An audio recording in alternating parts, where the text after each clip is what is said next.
parlementaires, une précision, l'ensemble des parlementaires étaient invités.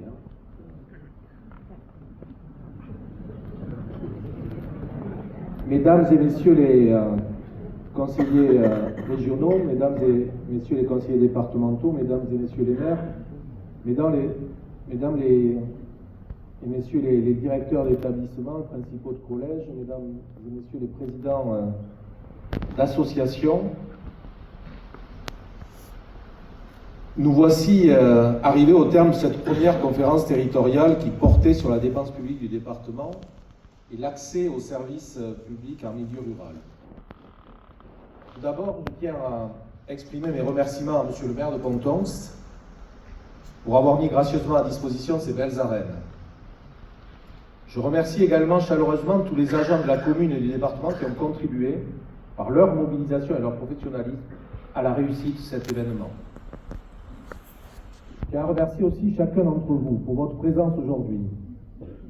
Elle témoigne de l'intérêt que vous portez à l'action publique et de votre engagement pour relever les défis qui nous concernent tous. C'est un signal fort de votre attachement au territoire, à ses habitants et aux problématiques auxquelles nous faisons face pour répondre à leurs besoins.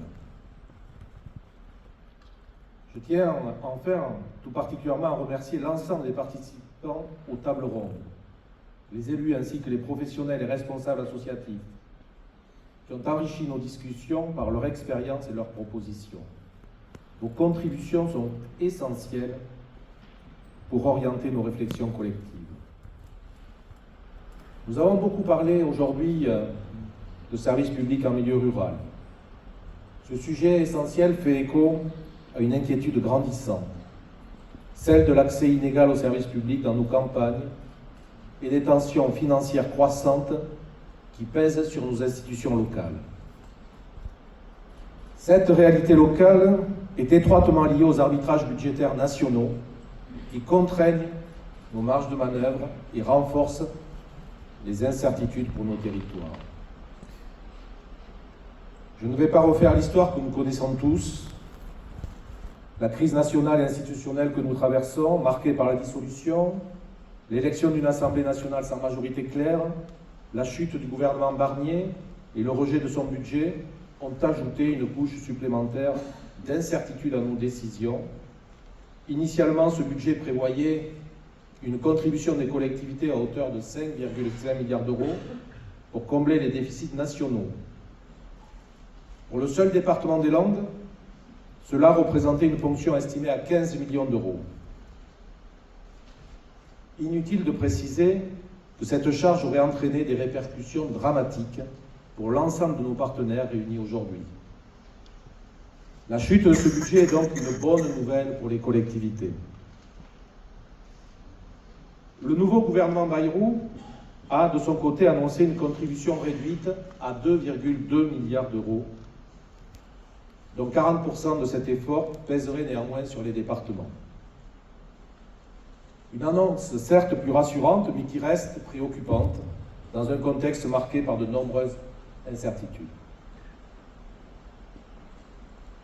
Nous le savons bien, les collectivités territoriales sont trop souvent désignées comme les boucs émissaires des déséquilibres financiers nationaux. Bruno Le Maire avait même évoqué le dérapage des collectivités territoriales pour expliquer le déficit budgétaire de l'État. Pourtant, et ça a été rappelé ce matin, elles contribuent à plus de 70% de l'investissement public de notre pays et le poids de leurs dettes pèse epsilon sur l'endettement total de l'État français.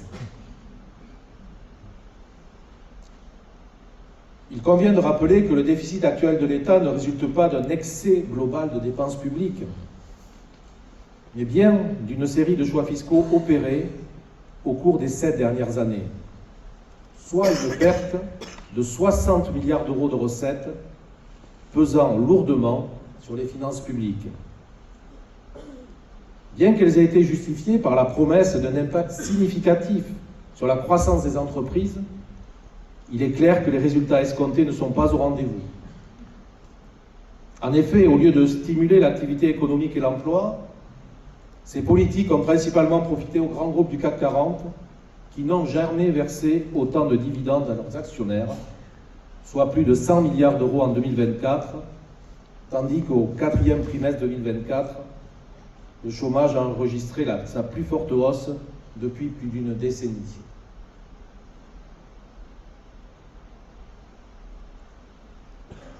Pour illustrer l'écart des richesses en France, prenons un exemple parlant qui va nous ramener à la naissance de l'humanité. Si Lucie, l'Australopithèque qui a vécu il y a 3 200 000 années,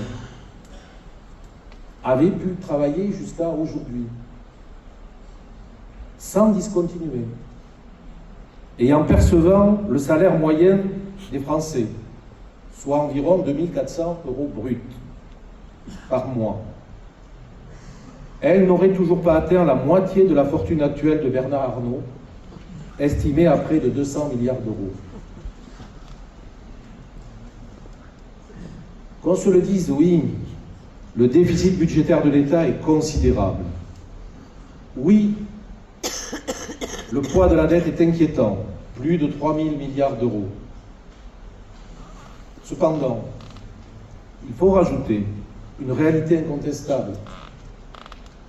L'épargne accumulée en France est de 6 000 milliards d'euros, soit près de 2 fois le montant de la dette publique. C'est l'inégalité de la répartition de la richesse qui est préoccupante et qui désespère nombre de nos concitoyens qui peinent à finir le mois. Et partout où la pauvreté progresse et où les services publics reculent, la colère et le mécontentement s'installent durablement. Cette situation qui se traduit par une montée inquiétante des votes extrémistes doit nous alerter. Certains acteurs et discours politiques trouvent dans cette colère et ces peurs un terreau fertile pour prospérer, sans pour autant proposer de véritables réponses à ces inquiétudes légitimes. Pourtant, ce sont nos communes, nos intercommunalités, nos départements, nos régions qui se retrouvent en première ligne pour absorber les conséquences des décisions de l'État. Nous faisons face à un véritable effet de ciseaux. D'un côté, des baisses significatives des recettes attribuées, de l'autre, des dépenses contraintes qui continuent de croître inexorablement. Lorsque l'État demande à nos territoires de se serrer la ceinture pour combler les déficits, ce sont encore et toujours nos services publics locaux qui en payent le prix. Dans notre département rural, l'accès aux services publics constitue donc une préoccupation majeure. Afin de répondre à cet enjeu, nous avons initié en 2021 le projet ambitieux intitulé « Le département de la demi-heure ». Ce dispositif vise à garantir l'accès aux services publics de proximité en moins de 30 minutes, grâce à un meilleur maillage territorial. Qu'il s'agisse, et comme ça a été rappelé par Monique Lubin, des maisons landaises de la solidarité, des casernes de pompiers, des centres d'exploitation routiers, des collèges ou des EHPAD, notre objectif est d'assurer un service de qualité et de renforcer la cohésion territoriale, et cela dans un contexte budgétaire toujours plus contraint. À ce titre, nous devons être lucides. Le Conseil départemental des Landes fait face, lui aussi, à une baisse inédite de ses ressources. Privé de tout levier fiscal, de fiscalité directe. Je le rappelle parce que parfois c'est oublié. Les Français ne payent plus d'impôts locaux directement au département. Ces départements dépendent désormais exclusivement des décisions de l'État et restent soumis aux fluctuations souvent imprévisibles du marché immobilier. Par exemple, et ça a été présenté en introduction,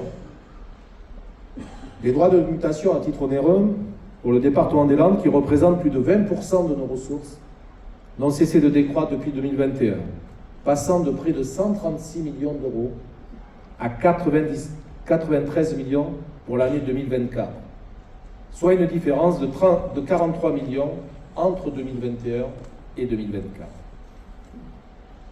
Ainsi, ne nous berçons pas d'illusions. Dans de nombreux départements, la situation est plus qu'alarmante. Dès l'an dernier, Certains ont dû instaurer une année blanche pour les aides aux communes, tandis que d'autres ont annoncé la suppression de centaines de postes sur plusieurs années, ou procédé à des coupes drastiques dans certaines politiques publiques. Il y a 2 ans, l'épargne brute des départements atteignait plus de 11,6 milliards d'euros. L'année dernière, elle s'est effondrée pour ne représenter plus que 3,2 milliards d'euros.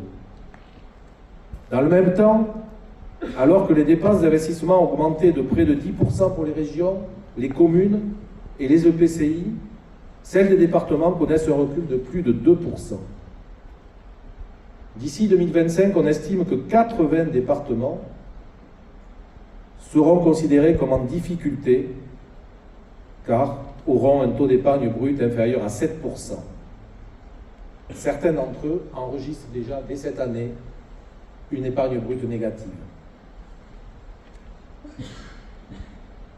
Malgré ces difficultés et grâce à une gestion rigoureuse et prudente, le département des Landes a su mobiliser son épargne afin de préserver un niveau d'intervention conséquent. Nous avons continué à soutenir les investissements des communes, à réaliser des projets structurants pour la collectivité, à mettre en œuvre un plan ambitieux de soutien aux EHPAD et à poursuivre la rénovation de nos collèges. Pour le futur, nous maintiendrons notre engagement aux côtés des communes et des associations. Nous ne renoncerons à aucune politique publique qui structure la vie des Landaises et des Landais et réponde à leurs préoccupations. Je pense notamment à l'accompagnement des personnes vulnérables, au transport scolaire gratuit pour tous, à l'investissement dans les collèges, à l'entretien des routes pour favoriser la mobilité, au soutien à l'enseignement artistique et à la pratique sportive des jeunes. Mais vous l'aurez compris, la conjoncture actuelle nous impose d'avancer ensemble, avec prudence et en renforçant notre dialogue. Surtout, quand l'on sait que le département des Landes continue de démontrer son dynamisme démographique et son attractivité résidentielle, en s'imposant comme un territoire en pleine croissance. En 2022, c'est les chiffres de l'INSEE de cette année, c'est le département avait une population de 428 427 habitants, soit une augmentation de 5 451 habitants par rapport à 2021. Cette tendance se confirme avec une projection atteignant 435 000 habitants pour 2024, traduisant une croissance continue et soutenue. Avec une croissance de près d'1% entre 2016 et 2022, soit près de 4 000 habitants chaque année, nouveaux habitants chaque année, les Landes figurent parmi les départements les plus dynamiques de Nouvelle-Aquitaine. Toutefois, cette progression, et ça a été répété à plusieurs reprises ce matin, n'est pas uniformément répartie sur le territoire. Certaines zones, notamment les secteurs littéraux et périurbains, concentrent une part importante de cette croissance, tandis que les territoires les plus ruraux ou plus éloignés des centres d'attractivité connaissent un développement plus modéré, voire stagnent démographiquement. Cette inégale répartition souligne des enjeux majeurs pour notre département. Il nous faut accompagner cette dynamique tout en veillant à réduire les déséquilibres territoriaux, afin que chaque territoire puisse bénéficier des retombées de cette attractivité. Mais dans le contexte financier que nous traversons, il nous faut aujourd'hui un véritable changement de méthode. Nous sommes prêts à ouvrir le débat avec chacun d'entre vous, pour que tout le monde puisse s'y retrouver. Une coopération plus étroite est nécessaire, car quand le département est amputé de ses moyens, ce sont in fine tous ses partenaires qui le sont également.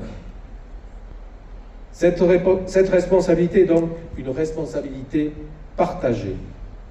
Vous, acteurs du territoire, gérez aussi des budgets publics ou associatifs. Vous êtes confrontés aux mêmes contraintes que nous. C'est pourquoi il est essentiel de maintenir un dialogue constant et constructif, car c'est ensemble que nous surmonterons ces difficultés. Malgré une baisse significative de notre épargne nette, le département restera pleinement engagé aux côtés de ses partenaires et des collectivités du territoire. Cependant, je souhaite être parfaitement clair, la situation financière actuelle nous oblige à recentrer nos interventions et à nous retirer des domaines où nous agissions jusqu'à présent en substitution de l'État. Par exemple, certaines dépenses dans les collèges, dans la politique jeunesse et la petite enfance. Ces 2 dernières années, le département a mis en place des dispositifs d'aide exceptionnels à destination des EHPAD, pour un montant cumulé de près de 15 millions d'euros. Cela répondait à de multiples crises ayant placé la grande majorité des EHPAD en déficit important, lié à l'augmentation de plus de 30% de leurs charges. Grâce à cette intervention, les EHPAD ont pu retrouver un peu d'oxygène. Toutefois, ces aides exceptionnelles ne peuvent s'inscrire dans la durée. Par ailleurs, l'État, le 1er janvier, vient de décider l'autorisation d'une tarification différenciée dans les EHPAD. Le département définira une trajectoire claire pour son application et il reviendra aux responsables des établissements de s'en saisir. En outre, pour éviter une hausse trop importante de l'endettement, nous allons ralentir l'augmentation des dépenses de fonctionnement du département et ajuster les investissements à la baisse. Notre objectif est clair, réaliser un effort de 3 millions d'euros en fonctionnement, limitant ainsi leur progression à 2,5%, et une réduction de 6 millions d'euros d'investissement, soit à peu près la baisse des ressources liées aux décisions de l'État. Nous avons aussi également repoussé le vote de notre budget à la mi-avril afin d'y intégrer les incertitudes qui planent encore, alors que l'État n'est toujours pas doté d'un budget pour l'année 2025. Nos décisions reposent désormais sur des priorités claires. Garantir la qualité des services publics et préserver le cadre de vie et le pouvoir d'achat des Landaises et des Landais. Accompagner la dynamique démographique de nos départements tout en assurant une équité entre les territoires. Maîtriser l'évolution de nos dépenses pour investir dans les secteurs prioritaires, collège, mobilité, tout en assumant nos missions de solidarité humaine et territoriale. Optimiser le dialogue de gestion avec nos partenaires, communes et associations, offrant une visibilité pluriannuelle dans un cadre sécurisé et partagé. Adapter le budget prévisionnel aux besoins effectifs en préservant la possibilité de financement des nouveaux programmes. Concernant les aides au bloc communal, nous avons fait le choix de ne pas suivre l'exemple de certains départements au nord ou au sud qui ont opté pour une année blanche. Nous préférons privilégier l'étalement des paiements pour les subventions les plus importantes. Ainsi, concernant les programmes bénéficiant de plus de 200 000 euros de subventions, nous étalerons les crédits de paiement sur plusieurs exercices. Pour les autres subventions, pas de changement par rapport à la situation actuelle. Les associations, quant à elles, continuent de jouer un rôle essentiel dans la cohésion sociale. Protection de l'enfance, grand âge, handicap, éducation populaire, domaine culturel et sportif. Elles sont des relais précieux, des lieux d'engagement et des actrices incontournables de la vie locale, et nous maintiendrons notre soutien à leur côté, tout en adaptant notre accompagnement. Pour celles bénéficiant de plus de 23 000 euros de subventions, nous mettrons en place un conventionnement pluriannuel qui tiendra compte des niveaux de trésorerie et d'activité. Cela leur offrira une meilleure visibilité et une plus grande sécurité financière. De plus, nous restons le premier partenaire des collectivités locales grâce à un règlement unique et la création d'un fonds unique qui regroupe plusieurs dispositifs d'accompagnement. Nos priorités dans ce cadre seront l'habitat et le logement, la dynamisation des communes et l'équilibre territorial, la cohésion sociale, la transition énergétique, l'accessibilité des bâtiments et des équipements publics. Le FEC, Fonds d'équipement des communes, qui accompagne toutes les communes chaque année, est maintenu. De même, les aides aux communes pour les collèges et écoles, le financement des transports scolaires et le prix du repas à la cantine restent inchangés. Nous poursuivrons aussi nos efforts dans les domaines suivants: l'accompagnement des personnes en situation de vulnérabilité, les investissements routiers et cyclables pour améliorer la mobilité, l'aménagement numérique du territoire. Un focus sur le soutien à la protection civile, notamment à travers le financement du SDIS qui s'intensifie avec une augmentation de son budget. Celle-ci vise à faire face à la hausse des interventions des pompiers, à accompagner le dynamisme démographique et à répondre aux menaces liées au changement climatique. Pour les prochaines années, le financement du SDIS par le département va continuer à progresser significativement pour assurer l'augmentation du nombre de moyens humains. Le bloc communal serait quant à lui sollicité pour assurer l'augmentation des dépenses d'investissement, particulièrement en moyens matériels. Sachant que nous nous situons, je le répète souvent, dans un département où le financement de ce service du SDIS est très largement assumé par le département. En revanche, concernant le risque feu de forêt, nous sommes toujours dans l'attente d'une réponse du ministère de l'Intérieur quant au positionnement de moyens aériens de lutte promis sur notre département. En concluant cette conférence, je tiens à vous laisser avec un message d'espoir et de détermination. Nous traversons des temps exigeants, marqués par des défis économiques, sociaux et environnementaux qui impactent profondément notre quotidien et nos politiques publiques. Mais l'histoire des Landes nous enseigne que notre territoire a toujours su faire face à l'adversité avec résilience, engagement et esprit d'innovation. Face aux incertitudes et aux transformations en cours, il est plus que jamais nécessaire de renforcer notre cohésion et notre capacité à dialoguer entre tous les acteurs présents aujourd'hui. C'est ensemble que nous trouverons des solutions adaptées et efficaces au plus près des réalités de terrain. Notre engagement commun doit rester celui d'un service public de qualité, accessible à tous et garant des solidarités territoriales. Nous devons continuer à œuvrer pour un département qui protège, qui innove et qui anticipe les défis de demain, sans perdre de vue l'intérêt général. Les Landes ont toujours été une terre de résistance et de progrès. Cette identité, cette force collective, c'est en la mobilisant pleinement que nous surmonterons les épreuves actuelles et nous construirons un avenir à la hauteur de nos ambitions. Ensemble, unis et déterminés, nous ferons vivre un service public exigeant, proche de chaque Landais et porteur d'un avenir solidaire et ambitieux. Merci de votre attention.